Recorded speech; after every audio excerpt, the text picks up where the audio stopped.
Ladies and gentlemen, it's amazing how things are unfolding in America right now. The hurricane, especially Hurricane Maria, that wiped out power all across Puerto Rico. Remember, 100% of Puerto Rico was out of power after Hurricane Maria went through. Well, here's the problem. All of the IV bags are all made in Puerto Rico. So when there was no power, those companies in Puerto Rico that made IV bags were completely shut down. Fast forward to now, the flu in America is damn near at epidemic levels. The flu is going off the chart in this country, and the flu deaths are mounting every single day. Now you have hospitals nationwide, ladies and gentlemen, because I was looking at an article out of Raleigh, North Carolina. This one is from Ohio, and a variety of different states that are all reporting IV bag shortages. And they got an onslaught of flu patients coming in on top of that, which means now the nurses have to administer the fluids manually. And it takes up to a half hour per patient. And this is critical, y'all. Critical. You know, they are dealing with these flu patients, and don't forget about these opioid drug overdoses that's surging across the country. So that's even more patients piling into the hospital that need medication delivered by IV. And not only that, when you get the flu, a lot of times people end up dehydrated. So these IV fluids also bring the body back to a normal hydration level. This article came out Fox 8 Cleveland, January 10th, 2018. I will leave the link to this article in the description box.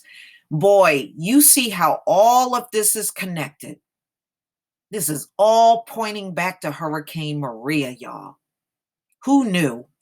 When winter time came, that hurricane is still bearing impact on Puerto Rico and mainland US now. Let me go ahead and play this video.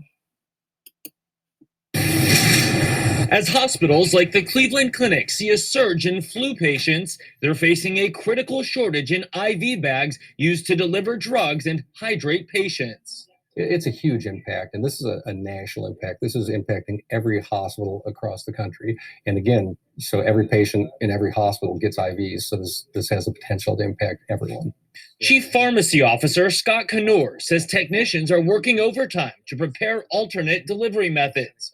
Nurses are now spending up to a half hour manually administering drugs through a syringe instead of simply hanging an IV bag on a pole.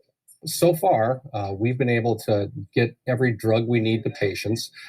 However, we've had to do a tremendous amount of work. University Hospital says it too is being impacted. A spokesperson here telling us the system is working with its suppliers and also using conservation and other methods to deliver medication to patients. The shortage caused by Hurricane Maria knocking out power to 3 manufacturing facilities in Puerto Rico. The company Baxter says they're now back on the grid, but still facing interruptions. The FDA has approved IV saline from other companies. Its head saying last week, we expect continuing improvements in the weeks ahead, but warning the production situation in Puerto Rico remains fragile. So the concern is, how long it goes. The clinic saying it's causing a ripple effect of other shortages, and it hasn't seen improvement yet. It's pretty bad. I would like to think that the hospitals won't be running out, but I am not 100% confident of that right now.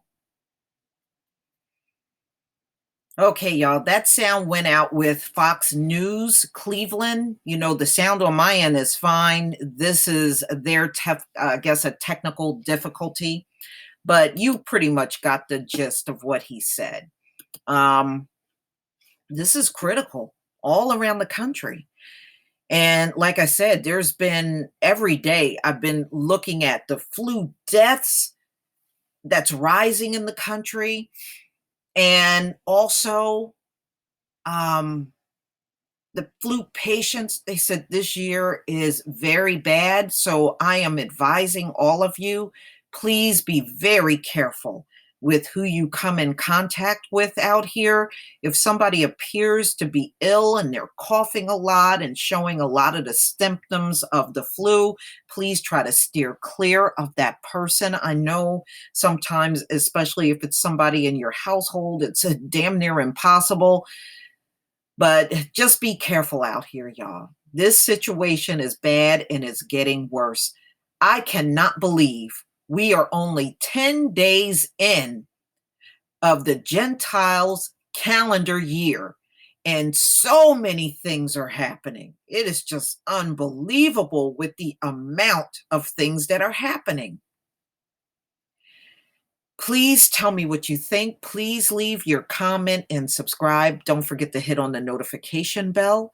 And also, please join me on Black Junction TV and also on blackspot.com. Ladies and gentlemen, this is going to be our year to really make a difference online once those two sites are fully functional. Peace, family.